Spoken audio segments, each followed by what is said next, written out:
este seminario y voy a partir por la aclaración que han hecho todos, pero con una pequeña diferencia. Yo no voy a...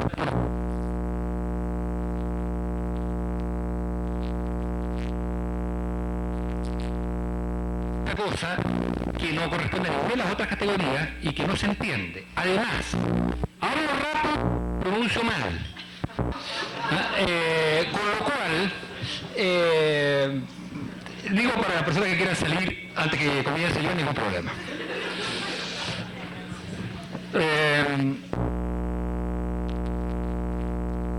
Fundamentales de lo que en Chile. A diferencia de acciones, un rasgo específico es que no se hereda una crisis económica del tipo hiperinflación o necesidad de ajuste dramático. De algún modo, por la vía política, se había hecho la separación entre economía y política de la matriz clásica, de la matriz tradicional, se había hecho bajo el régimen de Pinochet. Eso explica muchas cosas, tiene sus ventajas, tiene sus desventajas, pero lo que es claro es que el gobierno o los gobiernos democráticos no están obligados a hacer planes cruzados, planes australes, planes reales o planes de cualquier tipo en materia económica. Sí están obligados como tarea no a resolver una crisis económica inmediata, pero a resolver desequilibrios estructurales fundamentales, entre los cuales el principal es la existencia de un porcentaje cercano a la mitad del país que se califica en la línea de pobreza, de un porcentaje cercano al 30% que se califica en la extrema pobreza y, sobre todo, una creciente desigualdad en la distribución del ingreso. Pero no hay crisis económicas que obligue, coyunturales que obligue a planes de emergencia que normalmente dividen el bloque opositor a la dictadura cuando se llega a la democracia. La segunda, esto digamos es un dato, no es ni bueno ni malo, es bueno para los que estamos arriba de un cierto nivel de ingreso y es malo para los que están abajo de un cierto nivel de ingreso. Pero el principio es el dato. En segundo lugar, se trata de la primera transición, es específico el caso chileno, la existencia de un gobierno mayoritario en lo social, político y electoral, no institucional, que agrupa prácticamente a todo el bloque opositor a la dictadura, cosa que no ocurrió ni en España, ni en Perú, ni en Argentina, ni en Brasil, por supuesto menos en Corea, donde ni siquiera llegaron juntos a la primera elección y se perdió todo. Pero digo, este es un dato que es muy importante y se trata entonces de un gobierno mayoritario formado por una coalición de centro-izquierda, que el centro está representado por el Partido Demócrata Cristiano, la izquierda por Partido Socialista y Partido por la Democracia. Lo importante de esto es que si bien se trata de la primera transición en que hay un gobierno coalición mayoritario, se trata también del primer caso de gobierno coalición mayoritario en Chile desde la década de los 40. O sea, la tradición había sido la polarización en términos de proyectos excluyentes y globalizantes entre los dos núcleos que expresaban el cambio en Chile, que eran el centro y la izquierda. Esta es una segunda característica. Una tercera característica que me parece también compartida, pero también de rasgo específico, es, y que estaría en la parte negativa, no hay crisis económica, hay gobierno de coalición mayoritario, no existe, producto del tipo de transición, al cual no podemos referirnos ahora porque no hay tiempo, existe unos enclaves autoritarios extremadamente fuertes, que son tres tipos de problemas que son propios del régimen autoritario, que son heredados por el régimen democrático. El primero de estos enclaves es el enclave institucional. La transición en Chile y los gobiernos democráticos se hacen bajo el marco constitucional de Pinochet. Se trata de un régimen militar que logró hacer una constitución que sirvió para hacer la transición. No es lo mismo que el caso de Brasil, en que la constitución al final es la constitución casi una vez terminada la transición, se podría decir. No es lo mismo que el caso de Uruguay, donde hay solamente un acta institucional para hacer la transición manteniendo la constitución anterior. No es el caso argentino, donde no se toca la constitución hasta ahora, pero ya no forma parte de un cambio propio de la transición. No es el caso peruano, donde hubo una asamblea constituyente. Aquí es la constitución de Pinochet con un par de cambios importantes en el año 89, pero básicamente es un enclave institucional que lo que hace fundamentalmente, para ir rápido, es consagrar prerrogativas militares que hacen relativamente ilusorio la subordinación del poder político, del poder militar al poder político. Hay varias cláusulas en esta materia. Y además hay una presencia de las Fuerzas Armadas en todos los organismos que no son organismos propiamente militares, pero que tienen decisión política. El Tribunal Constitucional, el Consejo de Seguridad Nacional y el Senado, a través del nombramiento de senadores, lo que en Brasil se llamó senadores biónicos o senadores designados. El otro, digamos, en clave institucional tiene que ver con las leyes orgánicas, que fueron leyes orgánicas constitucionales, que fueron también consagradas y que en conjunto impiden que se exprese una mayoría social, política y electoral en el plano institucional. En ese sentido, el sistema electoral, para el caso chileno, es también un enclave autoritario, en la medida que es un sistema electoral único en el mundo, que es mayoritario pero binominal. Es decir, se elige uno, pero se eligen dos. No es proporcional. Ellos le llaman, la derecha le llama sistema proporcional, sistema mayoritario corregido. Y las buenas voluntades de los sectores de la concertación le llaman sistema proporcional corregido. Lo que es un sistema mayoritario porque elige dos por circunscripción. Eso significa que teóricamente, si usted no es doblado por el otro, si usted obtiene un 34%, teóricamente saca el 50% de los sitios en el país. Eso es. Entonces ustedes se dan cuenta, hay todo un sistema que impide el cambio institucional a través de esta presencia de los militares y de cerrojos que se ponen en distintas partes de la institucionalidad para impedirlo. El segundo enclave heredado es el problema de la violación de los derechos humanos, que podríamos llamar el enclave ético-simbólico, que queda como problema pendiente para los primeros gobiernos democráticos y que las circunstancias que han ocurrido en el último tiempo en Chile muestran su enorme gravitación. El tercer enclave autoritario es el de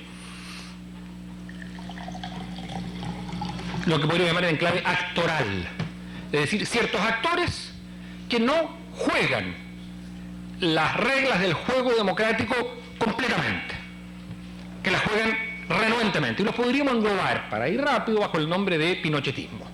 Sectores civiles y militares que se identifican con el proyecto, la obra, como le llaman, la gesta, como le llaman, del régimen militar.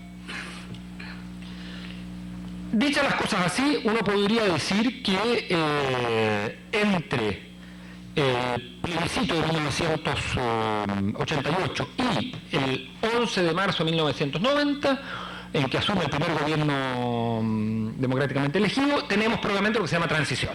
No vamos a entrar en esa discusión. Lo que sí es que es una transición incompleta, que deja pendiente esta presencia de los enclaves autoritarios, lo que plantea para el primer gobierno democrático, cualesquiera que él fuera, dos tareas fundamentales. La primera, la superación, neutralización de los enclaves autoritarios, de modo de completar las tareas pendientes de la transición. Lo segundo, iniciar propiamente las tareas de consolidación democrática, que implicaban fundamentalmente dos cosas. Por un lado, la corrección de los desequilibrios sociales, y en segundo lugar, además de la superación de los enclaves autoritarios, que forman parte también de una tarea de consolidación, implicaba también tareas de modernización que iban más allá de la pura definición del modelo económico como un modelo, digamos, de economía abierta, que implicaban fundamentalmente la corrección de los aspectos más primarios del modelo económico, lo que implicaba especialmente la redefinición del rol del Estado en este modelo económico. Estas eran las tareas que se le planteaba al primer gobierno, que fue el gobierno del presidente Patricio Aylwin. La estrategia elegida por este gobierno para enfrentar estas tareas fue, en el plano que nos interesa, también para ir rápido diría, twofold, de doble aspecto. Por un lado, fue un tratamiento parcial de los enclaves autoritarios. Es decir, no se enfrentó al conjunto, usando el elemento clave que habría sido intentar la reforma política, que implicaba, en el fondo, poder resolver los otros. Lo que se hizo fue abordar cada uno de los problemas señalados, uno por uno, puntualmente, buscando con aquel sector de la oposición disponible acuerdos puntuales, sin que esto significara, con excepción de un solo caso, ninguna transformación institucional. El único caso en que hubo transformación institucional propiamente tal fue la democratización de las municipalidades, democratización entendida no como la discusión de en qué consiste la democracia local o un problema efectivo de descentralización, sino una reforma electoral que permitiera fundamentalmente elegir alcaldes y concejales. Todo el resto de los enclaves autoritarios fue tratado por la vía no institucional y por la vía de la negociación puntual y política. Esta es una primera característica. Una segunda característica es que el modo de conducción utilizado fue lo que se llamó el partido transversal. El gran problema que tienen los gobiernos de coalición en sistemas presidenciales, y no vamos a entrar en la discusión si el sistema presidencial es mejor que parlamentario o viceversa, pero el gran problema que tienen en el sistema presidencial los gobiernos de coalición es que identifican al jefe de Estado con el jefe de la coalición, de modo que cualquier problema que enfrenta una coalición repercute sobre el tema del Estado. Y ese es el problema, ese es el peligro que tiene la no separación de ambos aspectos, Estado y gobierno. Entonces usted tiene que resolver, como no tiene instituciones, tiene que usar métodos parlamentarios de facto. ¿Cómo resuelve el problema de la coalición? Puede ser que el presidente se transforme en primer ministro, de hecho. O puede ser que usted constituya un núcleo de conducción colectivo formado por cúpulas no oficiales, por sectores tecnopolíticos de los distintos partidos, y ese núcleo convertirlo en núcleo de dirección que obliga a los partidos a plegarse, sin debate propiamente partidario, a la conducción de gobierno. Eso es lo que se llamó el partido transversal. Y eso fue lo utilizado en el gobierno de Patricio Aylwin, el sistema de partido transversal. Es decir, dominar la coalición sobre la base de un núcleo que se llamaba el equipo político comandado por el presidente de la República. ¿Esto para qué? Para realizar negociaciones puntuales en términos de resolver los enclaves autoritarios. Esto es lo que podríamos definir muy rápidamente como la estrategia del gobierno, y en el plano probablemente socioeconómico, fundamentalmente... ¿Terminamos? En el plano socioeconómico, simplemente mantener el mismo modelo económico en sentido estricto, pero introducirle correcciones muy importantes en lo social que significaban fundamentalmente la creación de estructuras estatales que focalizaran el gasto social hacia lo que se llamó los sectores vulnerables. El resultado de esto fue, de este conjunto de estrategias, y voy rápido también, fue lo siguiente. Primero, todos los problemas fueron resueltos parcialmente de modo de realmente consolidar una situación democrática, pero sin alteración institucional. Cuando decimos consolidar una situación democrática, estoy usando exactamente las palabras en esos términos. Consolidar, es decir, evitar regresión.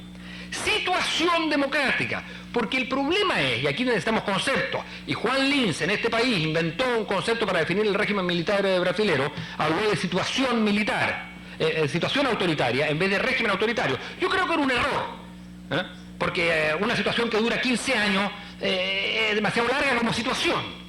Bueno, pero en fin, es como la crisis del capitalismo, ¿no es cierto? Bueno, ya. Entonces, sin embargo, la idea de situación democrática aplicada al caso chileno es precisamente hacer ver que se trata de un régimen democrático incompleto. Pero es un régimen democrático. O sea, es incompleto con presencia en claves autoritarias.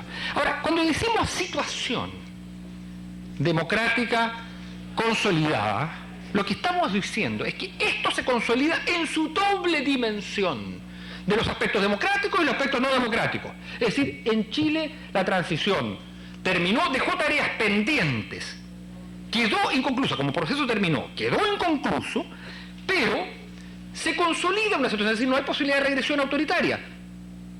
No hay viabilidad de regresión, no es que Pinochet no quisiera dar un golpe, pero no hay viabilidad de regresión autoritaria.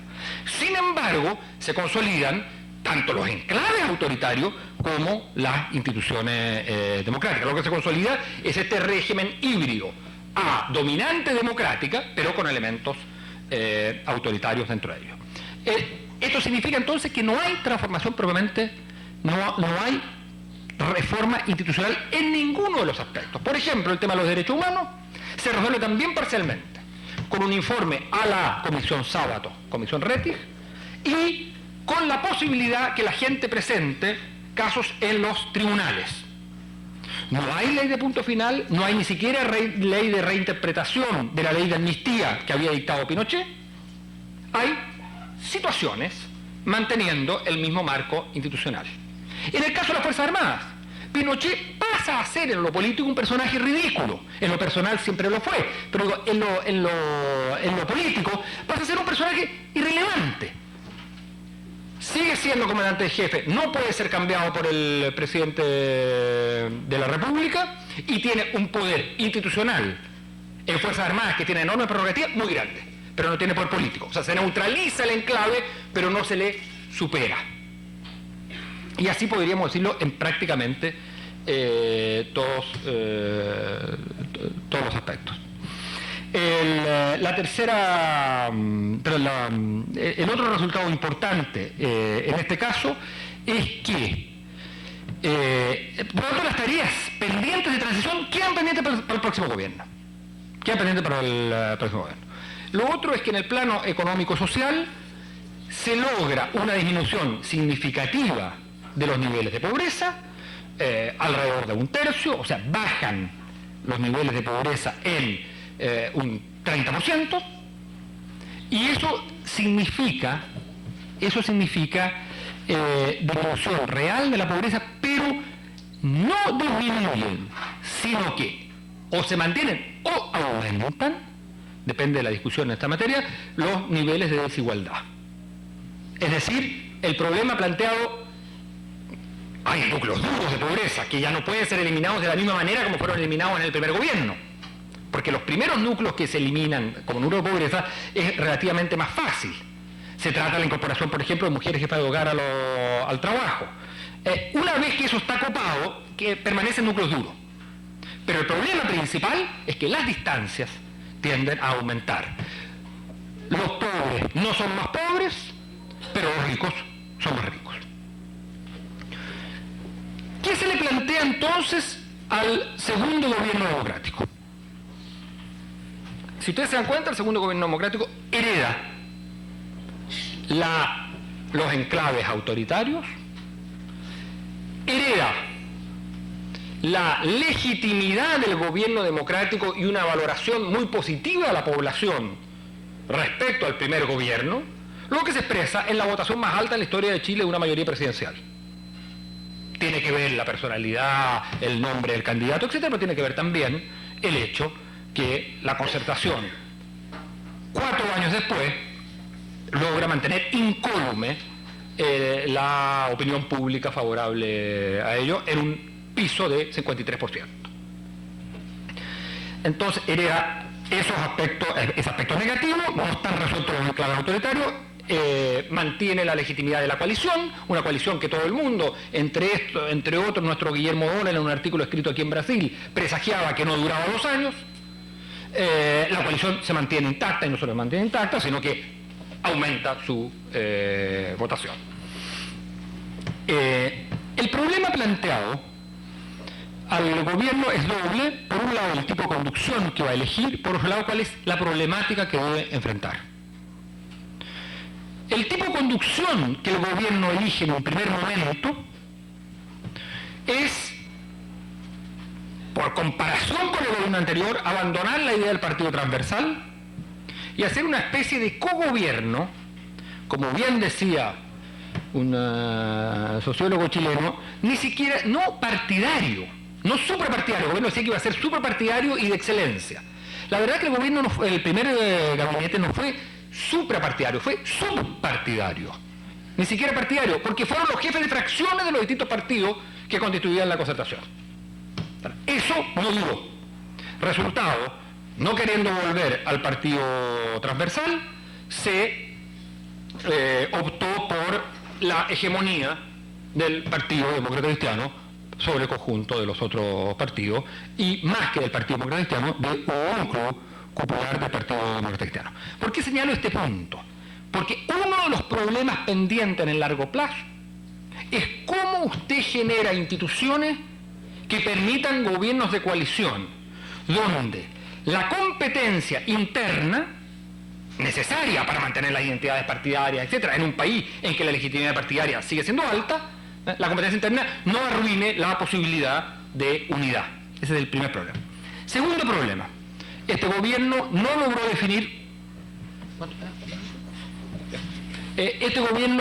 logró definir bien lo que podríamos llamar la problemática del periodo, lo que en otras épocas llamábamos la naturaleza del periodo. No se logró, no lo logra definir bien. No lo logra definir bien, no solo por los problemas de corrupción que hemos señalado, sino por problemas de algún modo un poco más complejos. El gobierno de Elwin definió una problemática, la resolvió mal, a nuestro juicio, pero eso queda para la historia. Pero definió una problemática, se trata de superar la transición y resolver los equilibrios económicos sociales, los desequilibrios sociales del modelo económico, punto. Definió eso. Y todos los actores entonces, políticos y sociales, a favor o en contra, se ordenaron en torno a esos ejes. El gran problema que ha tenido este gobierno es que no logra definir una problemática en torno al cual los viejos y nuevos actores u opinión pública puedan orientar sus acciones. Con lo cual entonces lo que ocurre es que se produce una situación o de semi-anomia, lo que no es así, dada la legitimidad del sistema político, pero sobre todo de resurgimiento de comportamientos puramente corporativos, ligados fundamentalmente a los actores más tradicionales y al predominio casi exclusivo del actor empresarial. Último punto que quiero señalar: si uno piensa hacia el futuro, el problema principal del caso chileno, tendríamos que acudir a lo que fue la tesis central sobre la sociedad chilena comparada con el resto de América Latina a lo largo de este siglo. Esta tesis fue elaborada por Aníbal Pinto y se planteaba de la siguiente manera. Decía que este era un país que tenía un exceso de desarrollo político-institucional y una muy débil base económica. Y esta débil base económica, subordinada de algún modo a lo político, no se cambiaba porque existía un empate de fuerzas, esta es una interpretación libre que yo hago de la tesis, un empate de fuerzas, todas las cuales tenían como proyecto cambiar el sistema económico, en uno u otro sentido. Pero el sistema institucional democrático favorecía, impedía transformaciones globales en uno o en otro sentido. Desarrollo sociopolítico, desarrollo político institucional elevado, desarrollo económico débil. Lo que ha ocurrido en los últimos 20 años, bajo el régimen militar, y por otras razones, por los procesos de transnacionalización, por lo que ocurre hoy día en el mundo, es que se ha invertido esta situación. Y el gran problema de Chile, y fue así planteado de alguna manera, si uno lo lee en este sentido, por el presidente Frei en el mensaje presidencial del 21 de mayo de este año, el gran problema de este país es exactamente el inverso. Se ha producido un desate de fuerza económica, no por la capacidad de una clase empresarial, que es bastante más o menos, como diríamos, ¿eh? Pero simplemente porque hay fuerzas económicas que se han liberado y que están funcionando. Lo que queda congelado, no retrasado, porque queda congelado y por lo tanto separado enteramente del mundo económico, es el sistema político-institucional. Y cuando hablamos de sistema político-institucional no estamos hablando solo de los enclaves autoritarios. Estamos hablando, el sistema social y el sistema político-institucional. Cuando hablamos del sistema social estamos hablando de un país en el cual el 20% de la población concentra el 60% del ingreso. De desigualdades que solo son comparables al caso de Brasil. Cuando hablamos de congelamiento político-institucional, hablamos de un sistema de universidades totalmente destruido, hablamos de un sistema de educación que no logra encauzar su reforma, hablamos de un sistema estatal, probablemente tal, que no logra recobrar la función del Estado, hablamos de un país totalmente descentralizado, con una ideología descentralizadora que no logra implantarse, hablamos del único país del mundo que no tiene ley de divorcio. Es decir, tenemos un sistema político-institucional congelado respecto del sistema económico. ¿Qué significa esto? Significa que lo que está en juego, en definitiva, en el futuro, no es solo la consolidación democrática que exista adquirida, es la viabilidad de una comunidad política. Frente a eso existen partidos y existe, digamos, opinión pública conformada. Lo que no existe es un sistema político que pueda dar cuenta de las nuevas relaciones entre Estado, economía, cultura y sociedad que se han producido en estos años. Gracias.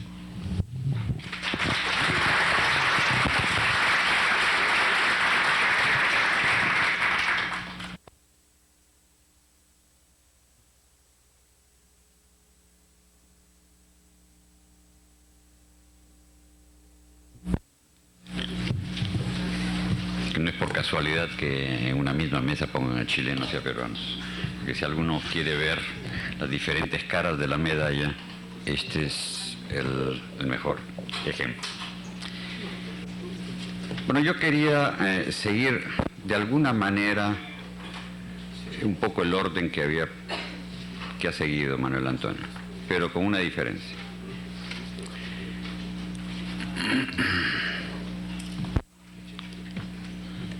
La tesis que quiero sostener es que cuando hay problemas o crisis de gobernabilidad, como la que ha tenido el Perú, los resultados políticos son bastante diferentes a cuando nos encontramos con situaciones de transiciones políticas. Y en ese sentido yo creo que es un ejemplo patente. Lo fundamental es que para entender esta situación paradójica, que no se sabe si es democracia o no es democracia Fujimori, que no se entiende de un país donde se aplican medidas dogmáticamente liberales sin ningún tipo de pudor, donde no solamente se aplican estas medidas, sino que quienes las diseñan y muchas veces la ejecutan son funcionarios internacionales, porque los peruanos están fuera de este manejo. Que al mismo tiempo que el 75% de la población se encuentra en estado de pobreza y 25% en estado de pobreza extrema, ¿cómo es que al mismo tiempo este país vota masivamente por el ejecutor de todas estas medidas? Bueno, la respuesta es: cuando se pasa, se atraviesa o se vive una situación catastrófica, este es el resultado. Es alguien o fuerzas que son capaces de otorgar seguridad, estabilidad y futuro a la mayor parte de la población. La transición en el año 80 fue una transición casi como la que siempre hemos tenido nosotros. No tenemos una transición, tenemos hasta 3 transiciones desde el año 45, la historia de los golpes militares. Sin embargo, hubo la novedad de la Asamblea Constituyente. ¿Cuál fue el factor fundamental para llegar a la transición? El factor fundamental para llegar a la transición fue, 1, la crisis económica, que en el Perú se inicia el año 75, a diferencia de otros países de América Latina. Segundo lugar, nos encontrábamos ya con una situación de crisis política muy fuerte. Y el desencadenante fue el señor Carter, que presiona y logra que el gobierno militar convoque a elecciones a cambio de la ayuda económica y el apoyo político para que los militares se puedan retirar con facilidad. Primer dato. Es decir, cuando ayer yo hablaba de Intermestic, y probablemente el Intermestic se puede observar de manera desnuda en el caso peruano, y lo vamos a mencionar después, yo creo que este es ya un dato. No es la sociedad la que logra organizarse a la manera chilena, en conjunto, en bloque, y convocar a esto, sino que es casi una transición obligada. Y yo diría, no quiero decir que las presiones internas no eran para la democratización del país, pero la puntilla que obliga a Morales Bermúdez a convocar a elecciones y salir es la presión externa. Entonces, lo primero que tenemos es que en la década de los años 80 tenemos una crisis económica que se arrastra desde los años 75. Principios de los años 80 teníamos una tasa de inflación cerca del 100%. El desarrollo político de los años 60 y 70, como se dio en otras partes, creó en los años 70 un movimiento de las izquierdas que yo diría que fue más desenfrenado todavía que en otras partes de América Latina. Y fue más desenfrenado porque en este caso fue maoísta.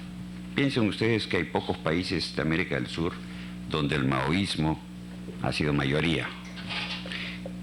No me imagino cuál es el otro país después del Perú.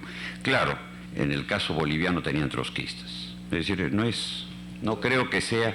¿Ah? Claro, no creo que sea pues casual el hecho que en el Perú haya maoístas y en Bolivia hayan trotskistas. Generalmente en los países más atrasados es donde se dan los desenfrenos intelectuales más absurdos. Bueno, pero en los años 80, este desenfreno de las izquierdas maoístas no fue una broma, porque el resultado fue el Sendero Luminoso y el MRTA. Bueno, Sendero Luminoso ha sido calificado como el Pol-Pot latinoamericano.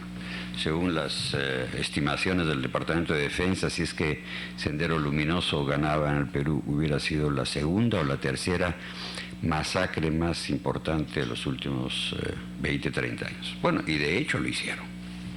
Entonces, este es un dato, y no vamos a entrar aquí a discutir sus causas, pero que tiene que ver con estas contradicciones que en el Perú siempre llama la atención y que yo considero que hay rasgos modernos con los rasgos más arcaicos que a nadie se le puede imaginar. No solamente entre los campesinos, sino también entre los intelectuales, obviamente, ¿no? Segunda consecuencia de las izquierdas desenfrenadas fue que tuvimos el populismo clásico. Pero el populismo clásico de los años 30, que por fin, después de 60 años, el APRA pudo estar en el poder con Alan García. El tercer problema es el narcotráfico. Como ustedes ven, no existe ningún país de América del Sur que pueda decir que tiene inflación populista, que tiene sendero luminoso y que tiene narcotráfico. Es demasiado. Es demasiado. La gran pregunta es cómo subsiste un país después de esto. No es broma. Yo me he preguntado cómo es posible que haya subsistido un país. El año 90, las recaudaciones fiscales llegaban al 4% del Producto Bruto. Es decir, estábamos al nivel de Zambia. En el año 90 no teníamos carretera panamericana, y lo digo literalmente. Un cuarto problema, que yo creo que es un problema que va a gravitar y por mucho tiempo más en el Perú, y es que en la guerra entre las Fuerzas Armadas y Sendero, los militares percibieron estar totalmente aislados de las fuerzas políticas, aislados y sin apoyo a las fuerzas políticas, por un lado, cosa que ratificaba sus viejas percepciones de siempre, pero que ahora, en una situación de guerra, se hizo mucho más crítica. No solamente se sentían los militares aislados del gobierno, sino que se sentían y se sienten perseguidos y censurados por las organizaciones políticas. Y de hecho, las organizaciones de derechos humanos y las organizaciones políticas en general permanentemente las censuraban. Esto es, en términos de resumen, el cuadro de los años 80. 25.000 muertos por la guerra entre Sendero y las fuerzas públicas. Es decir, más o menos en 15 años 25.000 muertos. Ojo, que esa es la cifra que Colombia tiene un año en términos de muertos políticos. Pero que para el Perú, un país que nunca ha tenido este tipo de experiencia, era una situación catastrófica. La mitad del país en estado de sitio, y bueno, y eso significa con que la mitad del país sin autoridades políticas. Con Sendero Luminoso, el grado de incertidumbre personal al que se había llegado era simplemente insoportable. Mi hija siempre me dice que ella ha perdido 1 o 2 años de su existencia porque teníamos estado de sitio que en la ciudad de Lima había que estar en la casa a las 9 de la noche. Y ya nos hemos olvidado de la cantidad de veces en que las luces se cortaban, en que no teníamos agua. Es decir, que el grado de miedo y de incertidumbre no era simplemente una cuestión abstracta del país, sino que llegaba a las fibras más íntimas de cualquier persona. O las bombas en los lugares públicos. En estas condiciones es que tenemos la famosa emergencia liberal que propugna Vargas Llosa. Pero junto con esta emergencia liberal, obviamente, que era palpable el desastre de los partidos políticos, el descrédito de los partidos políticos, y particularmente se puso en evidencia ese circo que se llamaba Izquierda Unida. Porque si es que hay algo que fue palpable y patente de la manera en que funcionaba el conjunto de los partidos políticos en el Perú, se hizo patente en los conflictos personales, feudales, mezquinos que se mostró en buena parte de la izquierda, sobre todo entre los maoístas. Y eso porque los maoístas, como los trotskistas, reclutan esa capa social de clases populares, medias, bajas, serranas, que yo denomino mistes, que vienen a ser estos capas mestizas de pequeños terratenientes que buscan subir y que tienen toda la tradición colonial y señorial de atrás y por lo cual pueden hacer cualquier cosa. Es en este cuadro en que nos encontramos con Vargas Llosa, que es de un infantilismo político digno de mejor causa, que dice las cosas más abominables, como que 1 millón de personas se van a quedar en la calle, que él va a acabar con todo el Estado y va a haber 1 millón de desempleados, que va a votar, en fin, y comienza a decir no lo que va a hacer, sino las consecuencias de lo que iba a hacer. Es decir, además con una prepotencia, diciendo que él no iba a negociar, en fin. Y por supuesto, a todo esto se junta con todos los señorones. Entonces, la población elige el año 90, la población se encuentra el año 90 ya que las principales candidaturas son candidaturas de independientes, porque el año 89 ya nadie quería saber nada con los partidos políticos y la virtud era que los candidatos tenían que ser independientes. El año 90 nos encontramos frente a 2 candidatos, un candidato que nadie conocía, era una famosa anécdota que un mes antes de la elección yo estaba con un amigo en un taxi, entonces nos cuentan del crecimiento súbito de Fujimori y yo pregunto quién es Fujimori. Yo lo que sabía es que había un letrero, un señor ahí. Pero nadie sabía. Además después se descubre con que él había trabajado en la Radio Nacional en un programa que se llama Concertando. Son todas las... Cuando ayer yo les hablaba de estos cambios, de estos transfugismos, de comportamiento oportunista, bueno, la gente vota, no voy a hacer las historias cortas, pero la gente vota en contra del programa liberal. Fujimori se encuentra súbitamente presidente de la República solo. No tiene ningún partido político, es perfectamente desconocido, la élite política lo mira con asco, japonés. Número 1, es decir, en las filas de Vargas Llosa hubo intentos de un nuevo pogrom contra los japoneses. En 1940 hubo un pogrom contra los japoneses en Lima y la colectividad japonesa estuvo aterrada con la elección de Fujimori, con la posibilidad de la elección de Fujimori. Es decir, de hecho, después de la elección de Fujimori, cerca de la mitad de la colectividad japonesa del Perú se salió.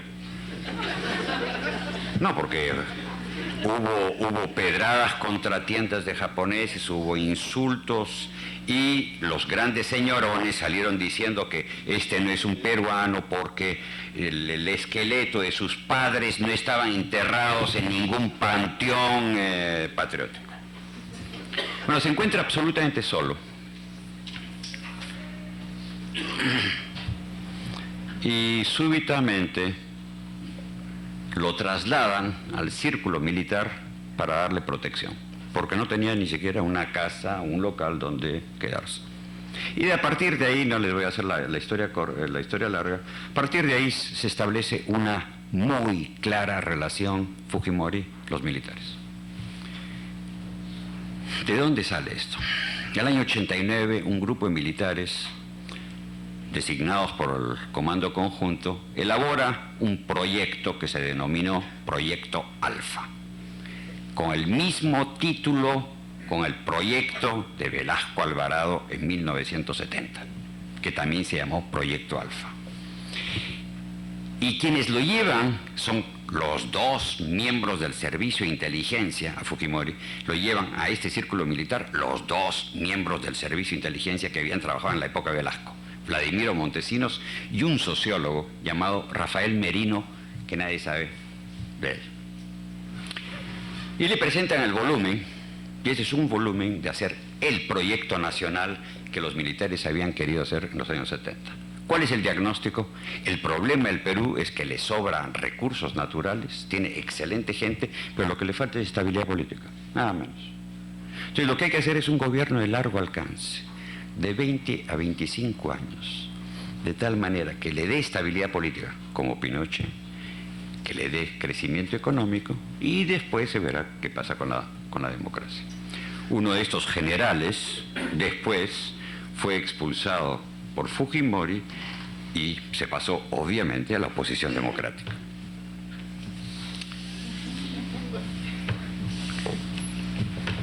¿Cuál es el problema en los años 90 entonces? Los problemas de los años 90, que era muy claro y que no había posibilidades. Uno, era un ajuste.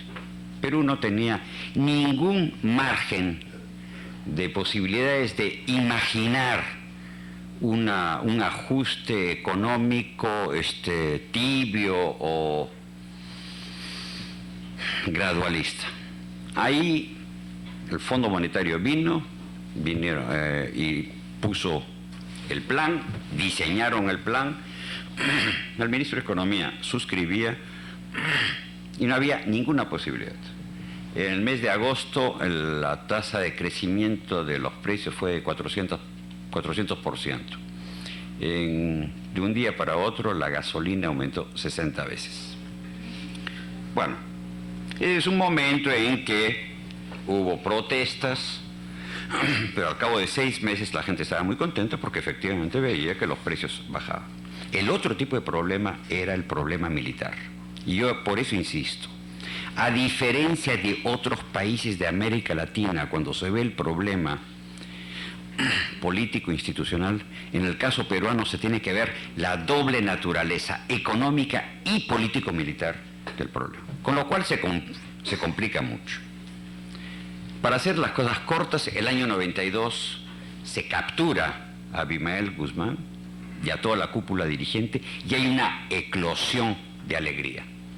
Es decir, la popularidad de Fujimori sube de manera impresionante. Y eso es obvio.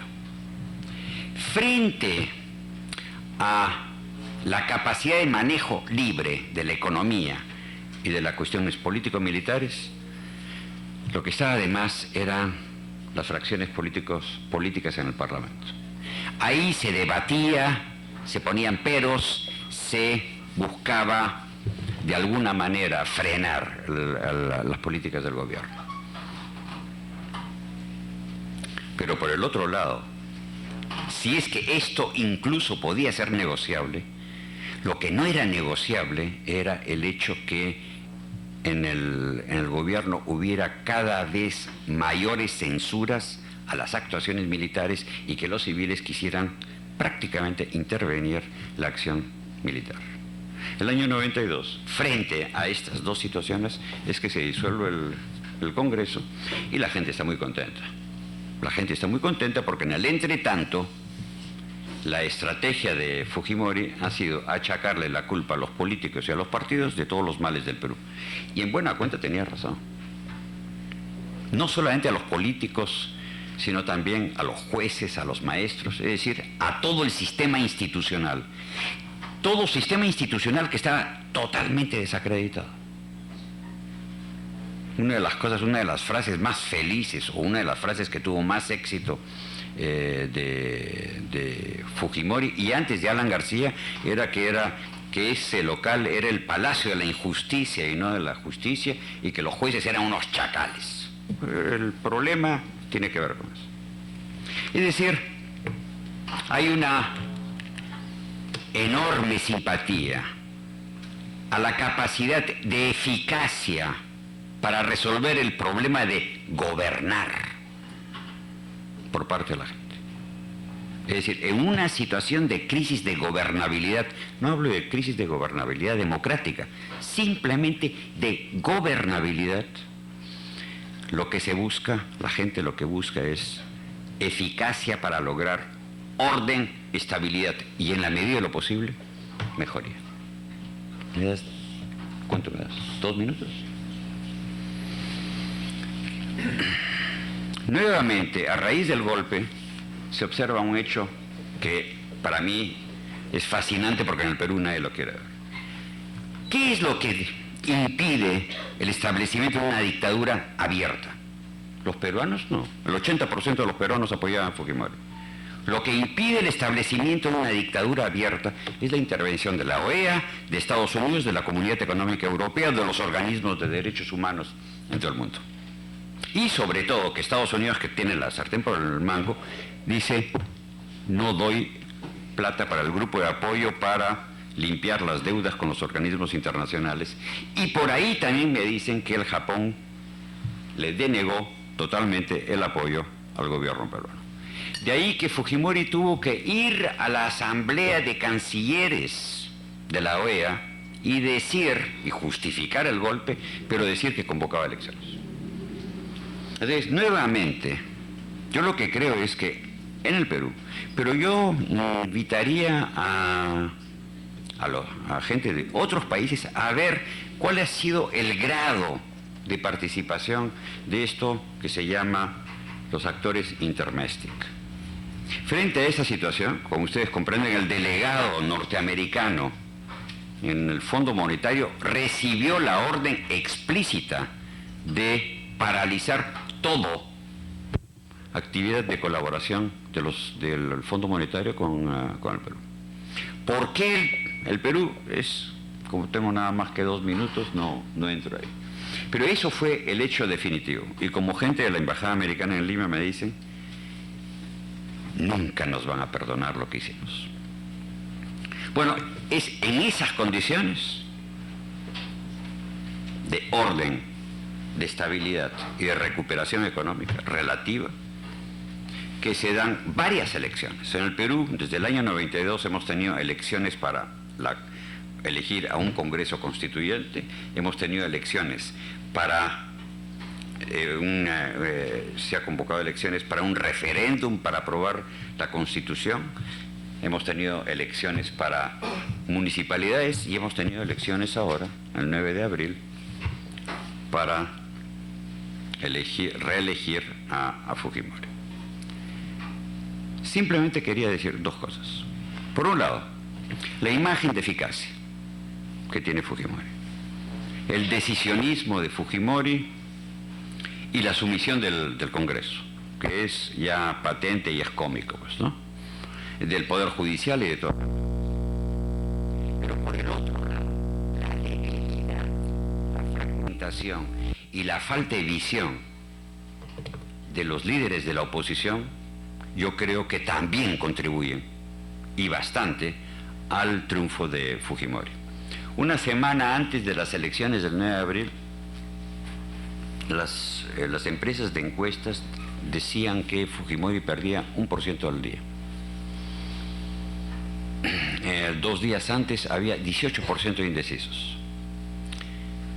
El día anterior a las elecciones salió la noticia que había fraude electoral en un departamento.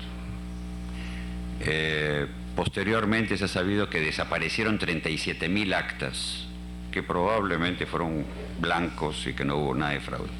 Pero se creó un estado de desasosiego en general en la población, que lo que menos quiere es que hagan olas, y que lo que más quiere es que le den un hombre que otorgue seguridad, que esté aliado, como lo está, con el ejército, con el capital extranjero, con sectores poderosos de la Iglesia, como es el Opus Dei, con los medios de comunicación, de tal manera de crear un cuadro de estabilidad que permita eventualmente una supuesta mejoría hacia adelante.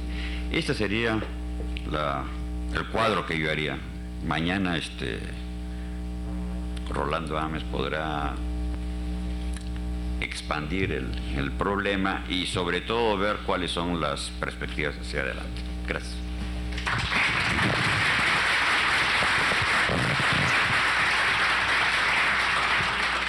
Gracias, Julio.